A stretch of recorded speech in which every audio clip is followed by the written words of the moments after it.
afternoon, ladies and gentlemen, and welcome to our history podcast on the Iraq War. Now, let's kick off with the causes. What caused the Iraq War? Well, cause number one is, of course, Saddam Hussein. Saddam Hussein, $80 billion in debt to America after the Iraq-Iran war. What else goes on? Well, Resolution 687. Weapons of mass destruction to be removed. Especially after he killed 5,000 civilians in Halabja in March 1988. This was what brought in Resolution 688, because he'd used chemical weapons, weapons of mass destruction. And Resolution 688 is, of course, no-fly zones. This is all about stopping Saddam Hussein persecuting his own people, the Kurds, and other civilians, other groups that opposed him. That wasn't the only reason, though. Without the election of George Bush, this wouldn't have been possible. George Bush brings with him a load of hawks, pro-war people, Rumsfeld, Cheney, okay, these kind of guys who want war with Iraq. Clinton, his predecessor, wasn't that interested in war. Bush is. The other thing that's very important is Tony Blair. Bush knew he had an ally in Tony Blair. Tony Blair was willing to go to war alongside George Bush, especially when he claimed that Saddam Hussein had weapons of mass destruction. This, of course, had been proved by his use of them earlier in previous decades.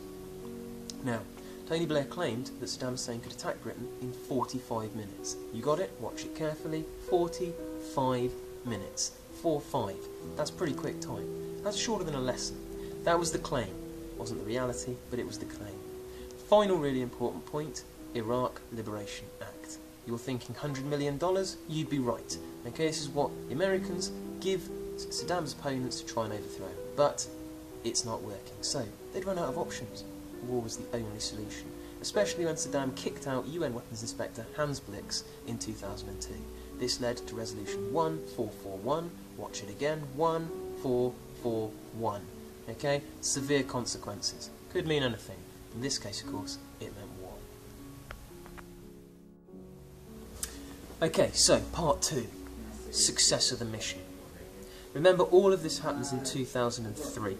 So, let me take you through it.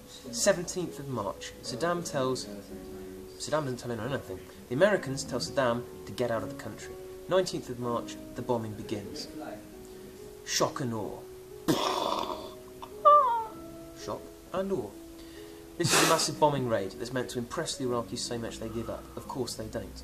So 17th of March is the warning. 19th of March, it all kicks off. 21st of March, the actual soldiers join the invasion. This is 130,000 American troops and 30,000 British troops. Remember, there are between 7,000 and 12,000 Iraqi casualties in terms of soldiers, compared to only 130 American and 33 British. It all goes quite well. 9th of April, Baghdad falls. 1st of May, get the flags out, George Bush's mission accomplished speech. It's all been done. Baghdad's captured, the war's over. Or is it? Remember that Saddam Hussein isn't captured until the 14th of December 2003, so this is a perfect example of how you can argue that the war was not a success. Of course, you can also use it as a point that it was eventually a success, because they did eventually get him. Why did they win, though? Very, very simple.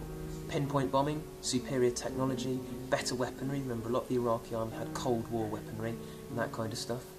Poor morale of the Iraqi troops, they simply melt away and join the insurgency. Remember, the insurgency, that's the guerrillas, the people who are fighting against the occupying forces. Of course, there's those dodgy troop movements of Qais Hussein around Baghdad. They're a little bit dubious as well. And most importantly, the British and Americans have really good communications. Pinpoint bombing destroys the Iraqi Air Force while they're on the ground. Satellite communications let them know where they are. So all in all, it's pretty much a foregone conclusion. And of course, don't forget, no weapons of mass destruction found either, but lots and lots of oil. Okay, so the big question, what went wrong? Now, how to get this into a couple of minutes. Okay, lots of things. Right, let's kick it off. Experts reckoned 300,000 to 400,000 troops were needed. So they sent in 130,000 American and 30,000 British. This was, of course, nowhere near enough to control the population. Baghdad, a population of 5 million people, had 6,000 troops to control it. Someone worked that out as a fraction. I can't remember what it was, but it was horrifying. As a result, there's loads of looting, records are taken, hospitals are raided, records destroyed. Everything you need to set a country back up disappears. Okay, point number 2. The damage done by the bombing, hugely underestimated.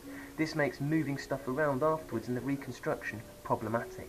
The reconstruction itself, only 3 out of 13 reconstruction contracts are signed at the time they go to war. This means that when they finish the war, they're not ready to start building it up again.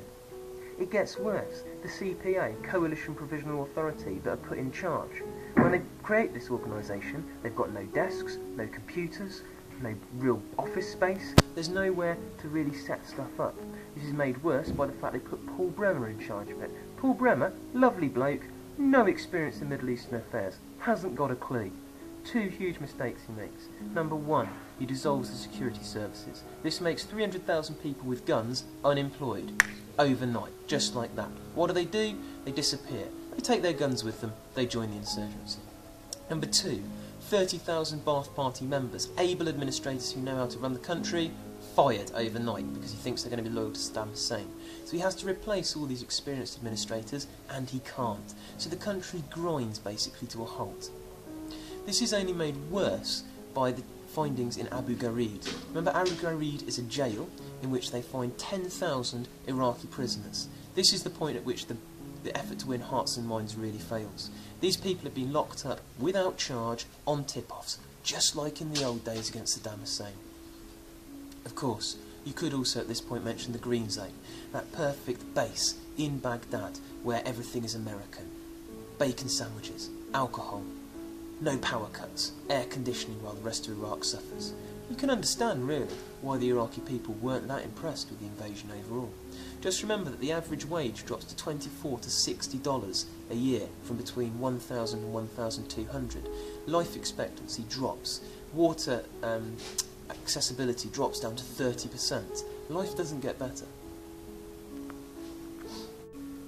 There was, of course, one real positive to come out of this, aside from the capture and trial of Saddam Hussein and the death of his 2 sons, and that was the fact that they did actually get a democracy into Iraq. So in January 2005 they hold their elections.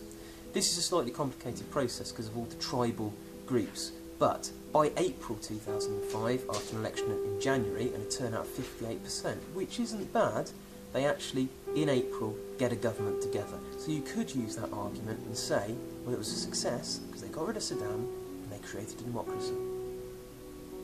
Especially after he killed 5,000 civilians in Halabja,